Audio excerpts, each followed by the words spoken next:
আসসালামু আলাইকুম, সবাইকে স্বাগত জানাচ্ছি আমার আজকের ভিডিওতে। আশা করি আপনারা সবাই ভালো আছেন, আমিও আলহামদুলিল্লাহ ভালো আছি। তো আজকের ভিডিওতে আমি আপনাদের সাথে ডিসকাস করব 5টা জিনিস যেটা আমি কানাডায় আসার পরে আমি শিখেছি। তার আগে শুরুতেই আমি আমার একটু ইন্ট্রোডাকশন করে নেই। আমার নাম সোহাইবা, আমি বাংলাদেশ থেকে পিএনপিতে কানাডায় এসেছি। আমি এখন আছি কানাডার ম্যানিটোবা প্রভিন্সের উইনিপেগ শহরে।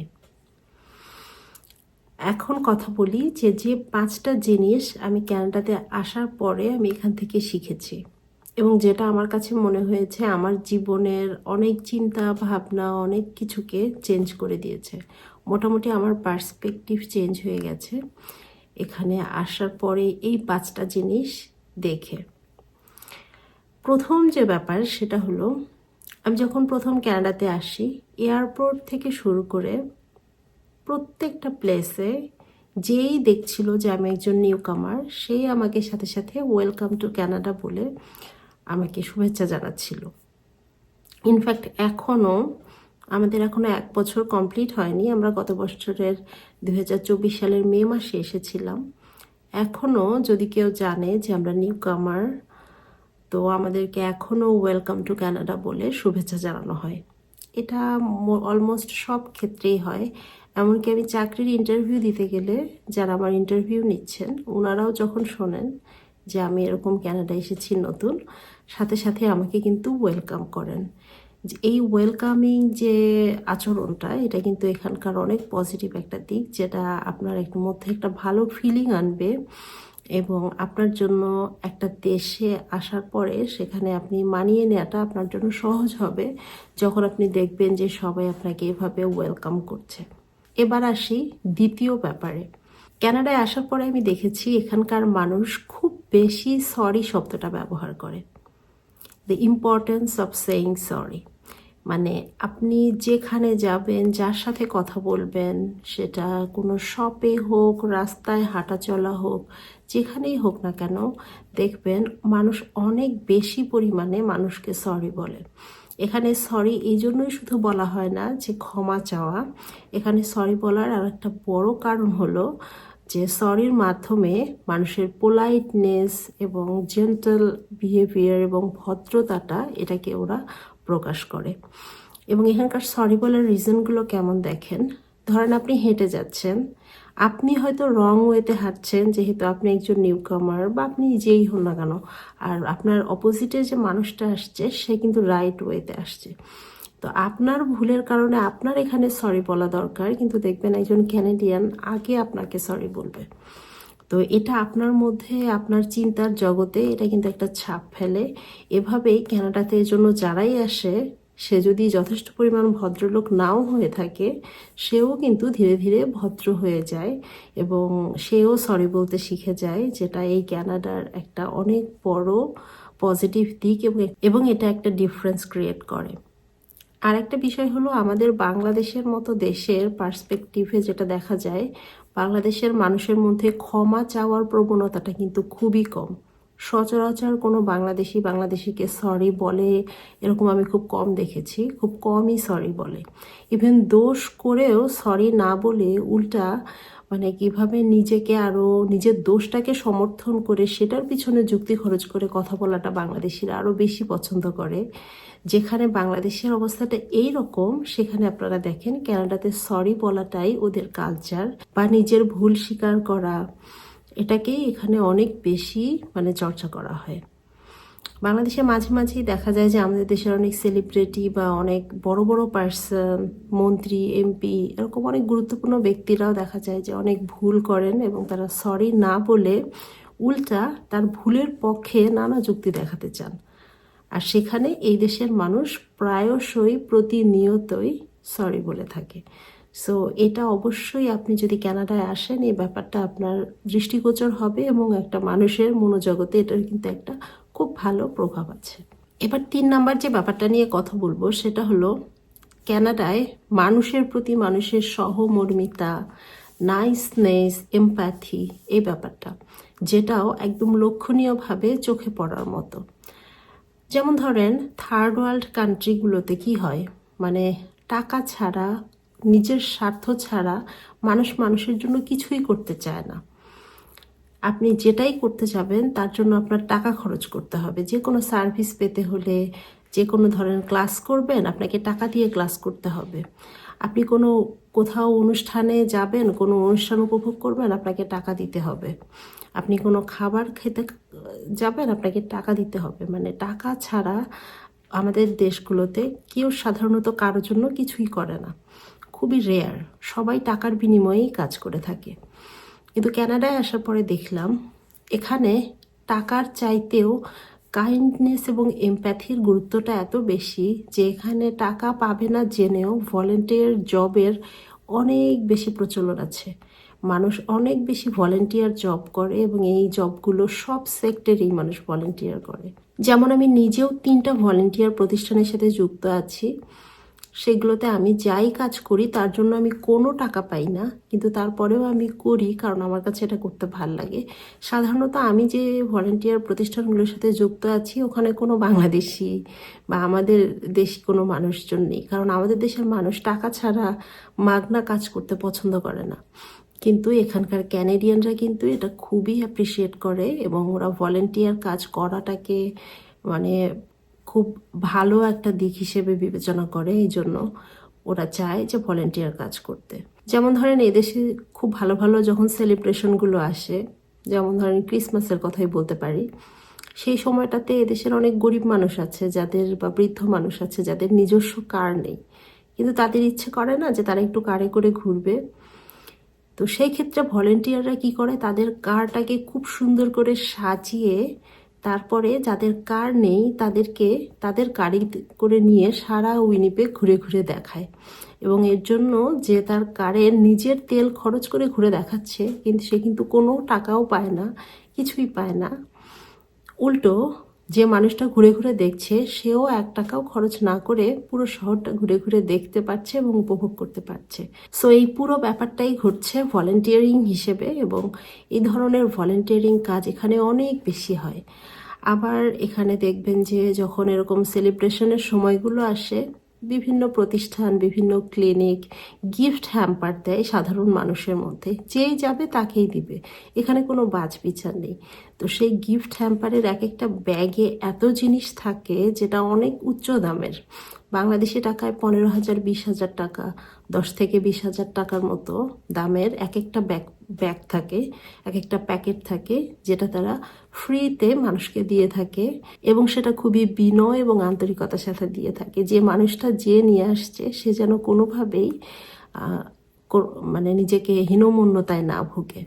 এটা একটা অ্যাপ্রিসিয়েশন হিসেবে এরকম কিন্তু নানা কাজ করে থাকে। এছাড়াও এখানে নানা দেশের যে কমিউনিটিগুলো আছে সেই কমিউনিটি সার্ভিসগুলো কিন্তু ফ্রিতে ইংলিশ ক্লাস থেকে শুরু করে জব, নানা ধরনের সাহায্য সহযোগিতা করে থাকে, এবং যেগুলো সম্পূর্ণই ভালোবাসা, আন্তরিকতা, নাইসনেস এগুলোর ভিত্তিতেই করা হয়ে থাকে। এখানে কোনো টাকা পয়সার লেনদেন নেই। যারা সার্ভিস নিচ্ছে তারাও কোনো টাকা পয়সা দিচ্ছে না, ফ্রিতে নিচ্ছে, এবং যারা সার্ভিস দিচ্ছে তারাও সম্পূর্ণ নিজের আন্তরিকতা থেকেই দিচ্ছে।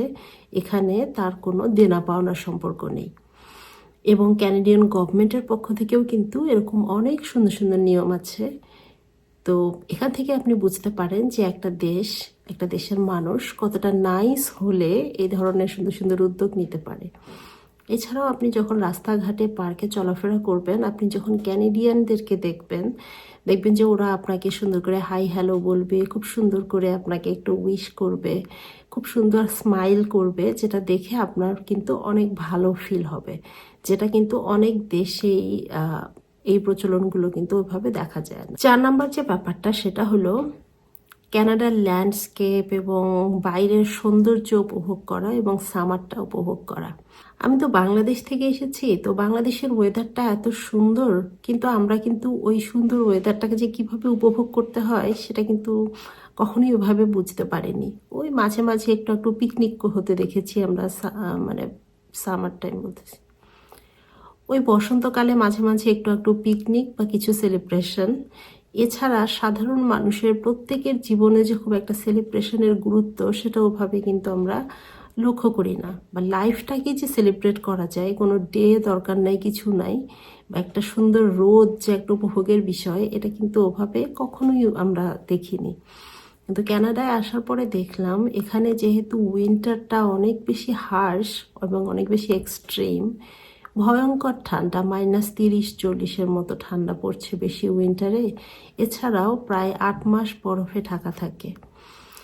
তো এইসব কারণে এই দেশে যখন সামার টাইমটা আসে, মানে বরফটা যখন গলে যায়, তখন মানুষ এত বেশি আউটডোর অ্যাক্টিভিটিসগুলো উপভোগ করে, যেটা আসলেই মানে খুবই অবাক করার মতো, এবং যেটা দেখে আসলে অনেক কিছু শেখার আছে। আরেকটা জিনিস, সেটা হলো আমাদের দেশে কিন্তু ডে টাইম অনেক কম। তো কানাডাতে যখন শীত চলে তখন খুব দ্রুতই সন্ধ্যা হয়ে যায়, কিন্তু যখন সামার টাইম আসে তখন কিন্তু ডে টাইমটা এতই লং হয়ে যায় যে ভোর 5:30টার সময় ভোর হয়, সেই ভোরটা চলে রাত 10টা, 10:30 পর্যন্ত দিনটা চলে। তো রাত 10টার সময়ও রোদ থাকে, আমি নিজে দেখেছি। তো এত লম্বা যে একটা দিন হতে পারে, এটা আসলে কানাডায় না আসলে আমার মানে নিজের চোখে না দেখলে এটার ফিলটা আমি বুঝতে পারতাম না। এবং সেই সময়টা মানুষ যে কিভাবে সেলিব্রেট করে, অফিস আদালতের কোনো কাজের কোনো ঠিক ঠিকানা নেই, সব ছুটি, সবাই শুধু বাইরের এই ওয়েদারটাকেই, এই টেম্পারেচারটাকেই তারা সেলিব্রেট করে। কারণ অন্য সময় তো এখানে অনেক বেশি ঠান্ডা থাকে এই কারণে। সো এটাও আমার দেখা মানে একটা অদ্ভুত জিনিস। একটা ব্যাপার হলো, কানাডার ল্যান্ডস্কেপের যে ভিডিও আপনারা দেখেন বা ছবি দেখেন, সেগুলো দেখতে কিন্তু খুব সুন্দর লাগে। এর পেছনে একটা কারণ হলো, এদেশে কিন্তু দূষণ নেই। আমাদের দেশে যেমন অনেক ধরনের কালো ধোঁয়ার ব্যবহার আছে, তারপরে মানুষ বাসায় রান্না করে কাঠখড় পুড়িয়ে, পাশাপাশি মিল, কারখানা, ফ্যাক্টরি, গাড়ি ঘোড়া ইত্যাদি লেগুনা, এগুলো থেকে কিন্তু অনেক কালো ধোঁয়া বের হয়। এজন্য আমাদের দেশের ল্যান্ডস্কেপের ছবি বা ভিডিও কিন্তু অত সুন্দর আসতে চায় না, বা সামনাসামনি দেখতেও অতটা সুন্দর বোঝা যায় না। কিন্তু কানাডাতে যেটা হয় যে এখানে তো কোনো দূষণ বা কালো ধোঁয়া নেই, যার কারণে এখানকার ছবি ভিডিও অনেক বেশি ক্রিস্টাল ক্লিয়ার আসে, দেখতে খুব সুন্দর লাগে, সামনাসামনিও খুবই সুন্দর লাগে, আবার ভিডিওতেও খুব সুন্দর লাগে। সিম্পল একটা দুর্বা ঘাস বাংলাদেশে দেখে হয়তো আপনার কাছে কিছুই মনে হবে না, আপনি ওভাবে সৌন্দর্যটা ফিল করতে পারবেন না, কিন্তু কানাডাতে এই দুর্বা ঘাসটাই দেখতে খুব সুন্দর দেখায়। সো এই কারণে এখানকার ল্যান্ডস্কেপের সৌন্দর্যটা অনেক বেশি।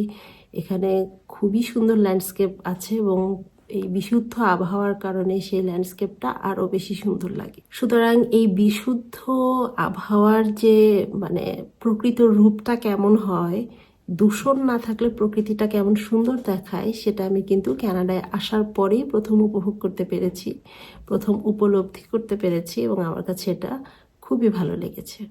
আর সর্বশেষ যে কারণ, সেটা হলো কানাডার এই যে এক্সট্রিম টেম্পারেচার, কিন্তু সেখানে কিভাবে মানুষ জীবন ধারণ করে সেই ব্যাপারটা। আপনারা জানেন যে কানাডা একটা নর্থ আমেরিকান কান্ট্রি, এখানে উত্তর মেরুর খুব কাছাকাছি এই দেশটা।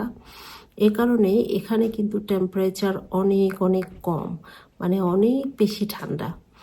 যখন এই 8 মাস যে শীতটা চলে, ভয়ঙ্কর ঠান্ডা, বিশেষ করে ডিসেম্বর, জানুয়ারি, ফেব্রুয়ারি, এই 3টা মাস এই উইনিপেগে যে আমি আছি, এখানে আমি যে এক্সট্রিম ওয়েদার দেখেছি নিজের চোখে, এটা আমি যদি নিজ চোখে না দেখতাম, এখানকার ঠান্ডাটা যদি মানে নিজে উপলব্ধি না করতাম, তাহলে আমার এটা কল্পনাতেও কখনো আসতো না যে একটা টেম্পারেচার, একটা প্রকৃতির এইরকম বিপর্যয়, এইরকম ঠান্ডা হতে পারে। কিন্তু তারপরেও এখানকার জীবন চলছে, এখানকার বাচ্চারা স্কুলে যায়, এখানকার মানুষ চাকরি করে, এবং এখানে কিন্তু মানুষ বেঁচে আছে। তাহলে আপনি বোঝেন যে কতটা অর্গানাইজডভাবে এই ওয়েদারটাকে ম্যানেজ না করার কারণে এটা জীবনটা এখানে চালানো সহজ হচ্ছে। এখানকার পোশাক আশাক ওইভাবে বানানো হয়েছে যাতে করে এই টেম্পারেচারটার মধ্যে কোপ উইথ করা যায়। এখানকার বাড়িঘর সেভাবে বানানো হয়েছে। এখানে যে রাস্তার বরফ ক্লিন করার তেমন প্রযুক্তি আছে। এখানকার হিটিং সিস্টেম, তারপরে ডাউন টাউনের প্রত্যেকটা বিল্ডিং থেকে বিল্ডিংয়ে যাওয়ার জন্য যে এর ভেতর দিয়ে যে একটা রাস্তা বানানো, তো এই যে ম্যানেজমেন্ট, এটা যে কত ভালো ম্যানেজমেন্ট, কতটা উন্নত প্রযুক্তির মানে ম্যানেজমেন্ট হলে এটা করা সম্ভব, সেটা কিন্তু নিজের চোখে না দেখলে আমি কখনো এটা রিয়েলাইজ করতে পারতাম না। যেখানে বাংলাদেশে মাত্র টেম্পারেচার 10-12 হলেই, মানে +10-12 হলেই অসংখ্য মানুষ মারা যায়, মানুষ শীতে কষ্ট পায় এবং জনজীবন অনেকটা, মানে উত্তরাঞ্চলের জনজীবনে অনেক বড় প্রভাব পড়ে যায়, সেখানে এখানে -30-40-এও সব কিছু ঠিকঠাক মতো চলছে। তাহলে একবার আপনারা চিন্তা করে দেখেন যে কতখানি, মানে কতটা ভালো প্রযুক্তি এবং মেনটেনেন্স থাকলেই শুধুমাত্র একটা দেশে এটা হওয়া সম্ভব। সো এখান থেকে অনেক কিছু শেখার আছে, বোঝার আছে। মানুষগুলো যদি এত বিনয়ী ভদ্র না হতো, সবাই যদি সবার প্রতি আন্তরিক না হতো, সরকার যদি তাদের নিয়ম কানুনের ব্যাপারে খুব বেশি সচেতন না হতো, ল এবং রুলস রেগুলেশনের ব্যবহার ঠিক মতো না হতো, তাহলে এখানে কি হতো সেটা তো ভাবতেই পারছেন। তো এই যে এরকম এক্সট্রিম টেম্পারেচারেও মানুষ এখানে স্বাভাবিক জীবনযাপন করছে, এর পেছনে রয়েছে কিন্তু প্রত্যেকের অবদান। এই দেশের সাধারণ মানুষ থেকে শুরু করে এই দেশের গভর্নমেন্ট পর্যন্ত সবার অবদানের কারণেই এটা সম্ভব হয়েছে, যেটা সারা পৃথিবীর জন্যই একটা দৃষ্টান্ত। এবং শুধুমাত্র কানাডাতেই না, আরও অনেক দেশেই এরকম আছে, যেখান থেকে বাংলাদেশের মতো দেশের অনেক কিছু শেখার আছে। বাংলাদেশের টেম্পারেচার অনেক ভালো, বাংলাদেশের সব কিছুই অনেক সুন্দর, কিন্তু শুধুমাত্র ম্যানেজমেন্টের অভাবে গোটা দেশটাই একটা অকার্যকর দেশের মতো হয়ে রয়েছে। আর সেখানে এখানকার সব কিছুই খুব এক্সট্রিম, খুব কষ্টদায়ক, খুব বেশি একটা প্রাকৃতিক বিপর্যয়, কিন্তু শুধুমাত্র ম্যানেজমেন্টের কারণে এবং মানুষের ভদ্রতা এবং সহমর্মিতার কারণে এখানে সব কিছুই খুব সুন্দরভাবে ম্যানেজ করা যাচ্ছে এবং মানুষের জীবনও কিন্তু স্বাভাবিক নিয়মেই চলছে। এটাই ছিল আমার আজকের ভিডিও। আমার ভিডিও কেমন লাগছে সেটা আমাকে জানাবেন, এবং আমার এই ভিডিও দেখার পরে আপনাদের কার কি মতামত সেটাও কিন্তু জানাতে পারেন। এবং এখান থেকে যারা বাংলাদেশ থেকে দেখছেন তারা সেভাবে নিজেদেরকে, নিজেদের জীবন, নিজেদের ঘর, প্রত্যেকের সচেতনতা গড়ে তুলুন, যাতে আমাদের দেশটাও, মানে বাংলাদেশটাও একসময় খুব সুন্দর একটা ম্যানেজমেন্টের মধ্যে দিয়ে যেতে পারে। এবং সহমর্মিতা, সহনশীলতা, নিজের চেয়ে অন্যের কাছে ক্ষমা চাওয়া এবং টাকার বিনিময় ছাড়াও অন্যের জন্য কিছু করা, এই ধরনের শিক্ষাগুলো কিন্তু আমরা এরকম ফার্স্ট ওয়ার্ল্ড কান্ট্রি থেকে নিতে পারি, যেটা আমাদের দেশকে আরও সুন্দর করতে, আমাদেরকে আরও বেশি সহনশীল হতে আমাদেরকে সাহায্য করবে। তো এখানেই শেষ করছি। সবাই ভালো থাকবেন। আসসালামু আলাইকুম।